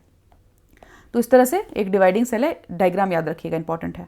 माइक्रोप्लाज्मा के बारे में हमने पढ़ लिया है, completely lack a cell wall, ठीक है, एंड स्मॉलेस्ट होते हैं ये लिविंग सेल्स नोन। इनका साइज क्या होता है ये एनसीईआरटी में मेंशन्ड है, ठीक है, याद होना चाहिए आपको। तो एनसीईआरटी में ये आपके जेनेटिक्स के चैप्टर में मेंशन्ड है, so you have to remember, recall करते रहिए हमेशा, जब भी आप पढ़ रहे हो कोई चीज़ को, तो बैकग्राउंड या फिर आगे जो है वो आपको रिकॉल करते रहना है, ठीक है। चलिए, ये पैथोजेनिक नेचर के भी होते हैं बहुत सारे माइक्रोप्लाज्मा एनिमल्स एंड प्लांट्स के बॉडी में, ठीक है। ये हमारा हो गया मोनेरा कंप्लीट, ठीक है। अब हम आते हैं प्रोटिस्टा। अब थोड़ा सा ब्रेक लेके सांस लीजिए आप। मोनेरा हो चुका है, इतना अच्छा लगा, इतना ईजी था। देखिए आप रिकॉल करिए क्या था इसमें, कुछ भी नहीं है, 2 पेज का तो है। अब 2 पेज का अगर आप याद नहीं रख सको तो फिर तो क्या ही मतलब, क्या ही करेंगे फिर, कैसे बड़ा मोटे मोटे बुक याद रखोगे। तो आप लिख लिख के याद करिए, या फिर देख देख के याद होगा नहीं, लिख लिख के याद करिए, लिख लिख के याद करिए, मार्क करिए, बार बार मार्क करिए, बार बार लिखिए, तो आपको याद हो जाएगा, ठीक है। तो ये हो गया हमारा मोनेरा। हाँ, तो चलिए करते हैं प्रोटिस्टा, किंगडम प्रोटिस्टा, ठीक है। आज हम क्या करेंगे, मोनेरा एंड प्रोटिस्टा, एक लेक्चर में, एक हाफ में, एंड सेकंड हाफ में हम क्या करेंगे, फंजाई एंड जो भी बच गया रह गया वो हम कर लेंगे कंप्लीट, ठीक है। वायरस, वायरॉइड्स एंड जो भी नेक्स्ट सेक्शन है। तो सिंगल सेल्ड यूकैरियोट्स को हम क्या बोलते हैं, प्रोटिस्टा। देखिए इसमें कुछ नहीं है प्रोटिस्टा में, बहुत सिंपल है, आपको याद रखने के लिए बस आपको कुछ कुछ एग्जांपल्स हर एक कैटेगरी में याद रखना है। इसके इनडेप्थ जो स्टडीज होंगे वो मैं अभी तो नहीं बता रही आपको, क्योंकि आप परेशान हो जाओगे फालतू में। अभी इस बुक का हर कुछ हमें करना है, ठीक है, जितना इंपॉर्टेंट है, जितना एग्जाम में आ सकता है फिलहाल के लिए। Extra information full term batches में ही हो सकता है बेटा, अभी नहीं हो सकता वो चीज़, ठीक है। जो कि हमारे फुल टर्म बैचेस आ रहे हैं जून जुलाई में, वहाँ पे हम हर एक चैप्टर को बिल्कुल एकदम पोस्टमार्टम करके पढ़ेंगे, ठीक है। तो वैसे करना है, अभी आपको ये ध्यान देना है। ज़्यादा पढ़ने के चक्कर में बेसिक मत भूलिएगा, यही हर बच्चे यही करते हैं। सारे नोट्स का चक्कर नहीं करना है भाई, आपको एनसीईआरटी पढ़ना है, यही पढ़िए। क्लास में आ गए हो आप, इसी क्लास को फॉलो करिए, एनसीईआरटी को इसी तरह मार्क करिए और इतना ही पढ़िए, इससे बाहर कुछ नहीं आ रहा, ठीक है। चलिए, single celled eukaryotes are placed under Protista, मैंने पहले ही बोल दिया था, 1000 बार मैंने ये बोला है। नेक्स्ट है क्या, क्राइजोफाइट्स, डायनोफ्लैजिलेट्स, यूक्लेनोइड्स, ये सारे कैटेगरीज है, एग्जांपल्स है जो कि प्रोटिस्टा के अंदर प्लेस किए गए हैं। बहुत इंपॉर्टेंट एक प्रॉपर्टी जो आपको याद रखना है, Protista cell wall contains a well defined nucleus, तभी तो वो यूकैरियोटिक कहलाए। मतलब यूकैरियोट्स क्यों प्लेस किए गए, सिंगल सेल्ड यूकैरियोट्स, इनका डेफिनेशन ही है प्रोटिस्टा का, तो क्यों यूकैरियोटिक बोला जा रहा है इनको, बिकॉज इनका वेल डिफाइंड न्यूक्लियस है। नेक्स्ट है अदर मेम्ब्रेन बाउंड ऑर्गेनल्स भी इनके प्रेजेंट होते हैं, ठीक है। सम फ्लैजेला और cilia in some it is present. क्या अगर मैं अभी स्टेटमेंट बोलूं कि all protists have flagella and cilia in the cell wall, is it true और फॉल्स? चॉकलेट क्वेश्चन, ट्रू और फॉल्स?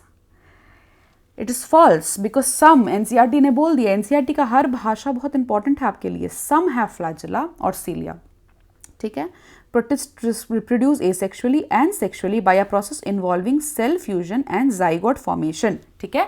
तो एसेक्सुअली जब वो रिप्रोड्यूस करते हैं तब तो वो उनका रिप्रोडक्शन जो होता है वो मल्टीपल वेज में होता है, स्पोर कोई फॉर्म कर लेता है, ठीक है, कोई प्लास्मोडियम को एक्सटेंड कर देता है, बहुत सारा मोड है उनके, ठीक है। बट सेक्सुअली भी वो रिप्रोड्यूस करते हैं, जो कि अभी फिलहाल हम नहीं पढ़ पाएंगे, ठीक है। बट आपको मैं बता देती हूँ जस्ट फॉर एन रीकैप कि सेक्सुअली वो 3 तरह से रिप्रोड्यूस करते हैं, आइसोगैमस, एनाइसोगैमस एंड ऊगैमस, ठीक है, जहाँ पे मेल एंड फीमेल ऑर्गन वो जो होते हैं male and female counter parts का उनका इन्वॉल्वमेंट होता है, ठीक है। तो आइसोगैमस, एनाइसोगैमस एंड ऊगैमस, ठीक है। तो स्लाइम मोल्ड्स जो होते हैं वो आपके एनाइसोगैमस में आते हैं एंड बाकी जो क्राइजोफाइट्स है, डाइनोफ्लैजिलेट्स एंड यूग्लिनॉइड्स है वो आपकी ऊगैमस में आते हैं, जहाँ पे मेल एंड फीमेल जो होते हैं मोटिलिटी उनका डिफरेंट होता है। Female large and non motile होती है and male small and motile होते हैं। ये oogamous type of sexual reproduction होता है, ऑब्वियसली आपको याद होना चाहिए। सो ऊगैमस सेक्सुअल रिप्रोडक्शन इनमें फाउंड होता है, जिसमें कैटेगरी में आते हैं क्राइजोफाइट्स, डाइनोफ्लैजिलेट्स एंड यूग्लिनॉइड्स, ठीक है। तो यहाँ मैंने बता दिया, डिटेल में नहीं बता रही हूँ बिकॉज जरूरत नहीं उतना याद रखने का, ठीक है। अब हम आते हैं next, chrysophytes. This group includes diatoms, बहुत बहुत इंपॉर्टेंट, इस ग्रुप में तो यही इंपॉर्टेंट है। गोल्डन एल्गी याद रखिए डेस्मिट्स के नाम से because of the colour. Algae का मतलब ये मत समझिए प्रोटिस्ट्स नहीं है, प्रोटिस्ट ही है, बट गोल्डन कलर की वजह से अपना इन्हें वो मतलब गोल्डन एल्गी बोल दिया गया because of the colour, the beauty, ठीक है, जो उसमें होता है। They are found in fresh water as well as marine environments, ठीक है। याद रखा करिए ये लाइंस एनसीईआरटी में अगर 5-6 लाइन किसी टॉपिक के अंदर दिया गया है, इसका मतलब कहीं से कुछ भी क्वेश्चन आ सकता है, ठीक है। तो कोई लाइन को हल्के में नहीं लेना है।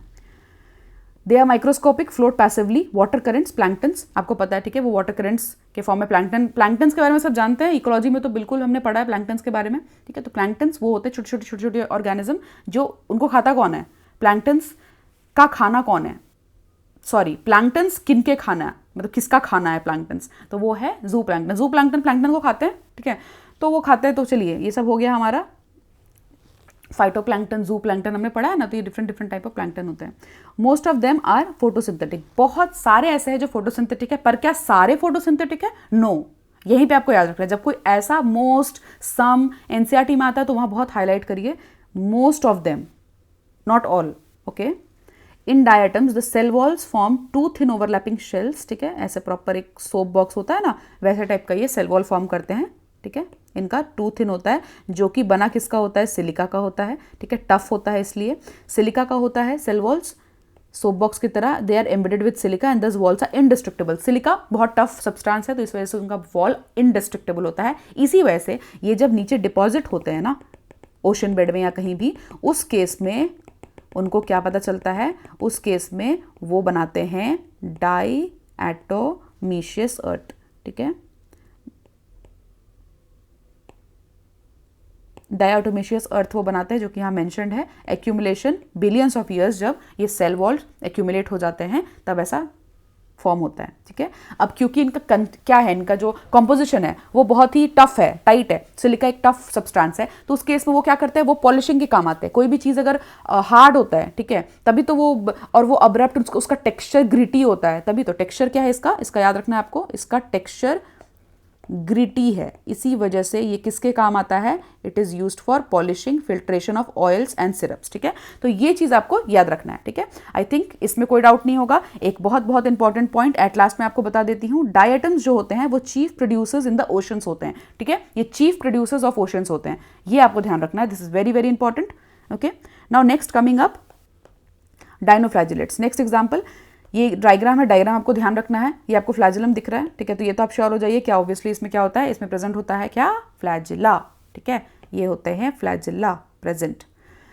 ये मेरीन होते हैं मोस्टली। पहले वाला क्या था, क्राइजोफाइट्स क्या था भाई, क्राइजोफाइट्स था both fresh water and marine. ये क्या है, मोस्टली मेरीन होते हैं एंड फोटोसिंथेटिक होते हैं, ठीक है। Appear yellow, green, blue, brown, red, सारे कलर, मतलब एकदम कलरफुल है, इनका जीवन बहुत ही एकदम कलरफुल है, तो ये हर कलर के पाए जाते हैं। इनमें पिगमेंट्स होता है, फोटोसिंथेटिक है तो ऑब्वियसली क्लोरोफिल ए होगा, ठीक है, तो आपको ध्यान रखना है। कुछ पिगमेंट्स और भी होते हैं जो अभी तो मैं नहीं बताऊंगी आपको, कंफ्यूज करने के लिए, जितना एनसीईआरटी में उतना ही पढ़िए। Main pigments present in their cell, cell wall क्या है, स्टिफ सेल्यूलोज के प्लेट्स होते हैं इनके सेल वॉल में, ठीक है। 2 फ्लैजिला इनमें होता है, जैसे कि डायग्राम में आपको दिख रहा है, एक होते हैं लॉन्गिट्यूडनली प्लेस्ड, दूसरे होते हैं ट्रांसवर्सली प्लेस्ड, ये आपको ध्यान रखना है, ठीक है। कहाँ प्लेस होते हैं, furrow, in a furrow between the cell wall plates, ये फरो दिख रहा है, ठीक है, तो ये जो फरो होते हैं इधर ही फरो से ही निकलते हैं वो फ्लैजिला, ठीक है, एक लॉन्गिट्यूडनल दूसरा ट्रांसवर्स। तो आपको क्या करना है, इनमें लिखना है कि बाबा इनमें फ्लैजिला होता है एक लॉन्गिट्यूडनल और दूसरा ट्रांसवर्स, इस तरह लिख के रखा करिए, ठीक है, और निकलते कहाँ से? फरो से, ठीक है, between the wall plates. Red dinoflagellates का एग्जाम्पल वेरी वेरी इंपॉर्टेंट, ये तो बिल्कुल लिख के ही रखिए ताकि अगर कुछ भी मिस हो जाए, हड़बड़ी में आप रिवाइज कर रहे हैं किसी चैप्टर को, तो आप समझ पाए डाइनोफ्लैजिलेट्स का एग्जाम्पल क्या हो गया बाबा। इसका एग्जाम्पल है गोनयोलैक्स। ये लाल कलर जो कई बार समंदर दिख रहा होता है ना, ठीक है, ये देखो, rapid sea appear red because of the red tide जिसको बोलते हैं, बिकॉज ऑफ गोनियोलॉक्स ही होता है वो चीज़, ठीक है। ऑल्सो ये एक बहुत हार्मफुल टॉक्सिन्स रिलीज करते हैं जिससे बहुत सारे मेरीन ऑर्गेनिज्म मर भी जाते हैं और ह्यूमंस की भी डेथ हो सकती है। इसका टॉक्सिन इतना हार्मफुल होता है, इतना पॉइजनस होता है, ठीक है। ये हो गया हमारा dinoflagellates. Euglenoids next category, very very important. Fresh water organism है, स्टैग्नेंट वाटर में पाए जाते हैं। Instead of cell wall they have a protein rich layer called pellicle. इनके पास एक प्रोटीन रिच लेयर होता है जिसको हम बोलते हैं पेलिकल। दिख रहा है आपको यहाँ पे बी डायग्राम में, ये रहा, ये जो प्रोटीन रिच लेयर इनके जो है ना सेल वॉल की जगह पे, ये है उनके पास, ठीक है। तो ये पेलिकल होता है, ओके। सेल वॉल इनका होता है, ये प्रोटीन लेयर होता है। बॉडी फ्लेक्सिबल है इनकी, ठीक है। Two flagella again in this, a short and a long one, ठीक है। यहाँ पे दिख रहा है ये कौन सा है? Short flagella.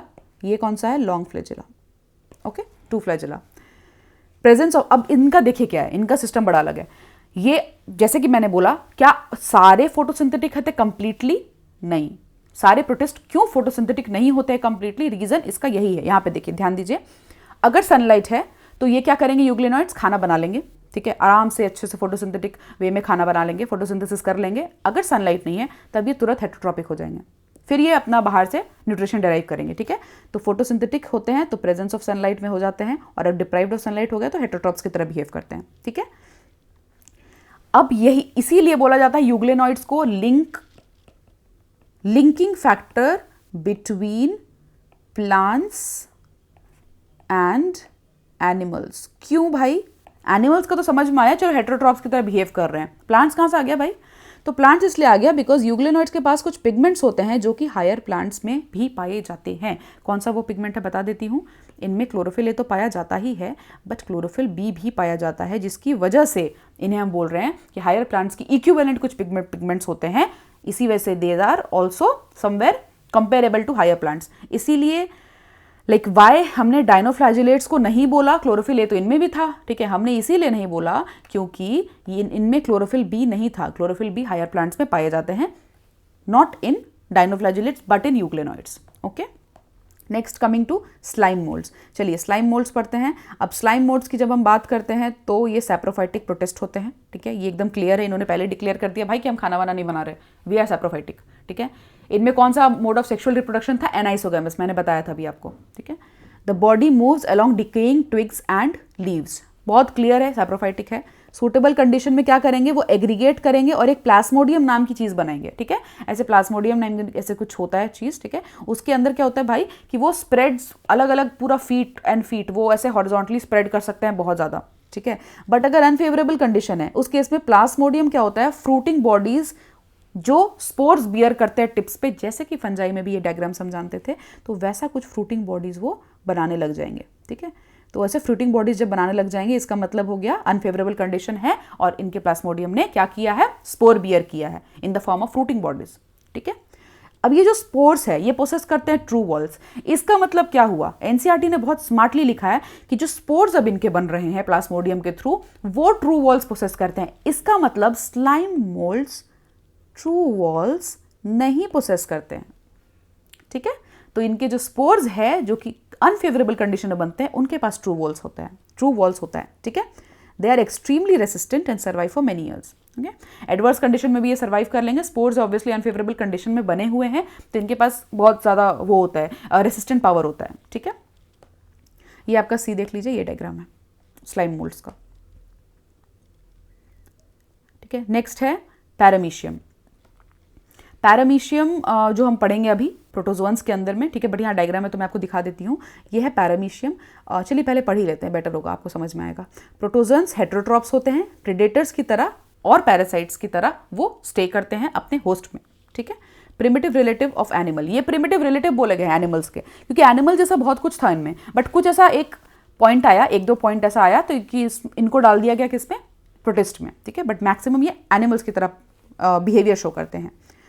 पहले एमीबा एंड पैरामीशियम को डाला भी एनिमल किंगडम में ही गया था इसी वजह से, ठीक है।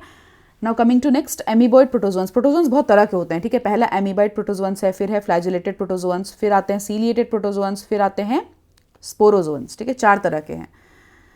पहला आता है एमीबॉइड में, तो एमीबॉइड कहाँ है? फ्रेश वाटर में, सी वाटर में या फिर मॉइस्ट सॉइल में रह सकते हैं, ठीक है।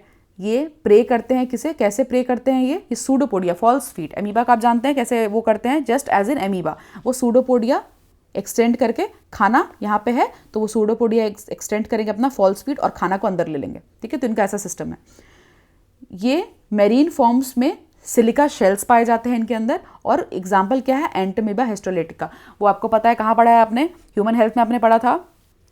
कहाँ पढ़ा था वो आप याद करिए, वो अब मैं नहीं बता रही, आप याद करिए। आपको बिल्कुल ट्रेस नहीं याद आता तो तुरंत पेज पलट के देखिए, ताकि आपको उससे क्या होगा ना, आप जब पलट किस तरह से देखेंगे आपको परमानेंट याद रहेगा वो चीज़, फिर आप भूलेंगे नहीं उस चीज़ को, ठीक है। फ्लैजिलेटेड प्रोटोजोन्स, इसमें क्या होता है? इस ग्रुप में फ्लैजिला प्रेजेंट होता है, फ्लैजिलेटेड नाम से ही पता चल रहा है। एग्जाम्पल क्या है? ट्राइपेनोजोमा। ट्राइपेनोजोमा बगल में लिख लीजिए, क्योंकि ट्राइपेनोजोमा जो होता है वो क्या करता है? वो क्रिएट करता है स्लीपिंग सिकनेस। ट्राइपेनोजोमा जो होता है वो स्लीपिंग सिकनेस करता है एक पर्टिकुलर किसी भी ऑर्गेनिज्म में जिसमें वो इन्फेक्ट करता है, ठीक है। पैरासिटिक फॉर्म है, ये डिजीज कॉजिंग फॉर्म है।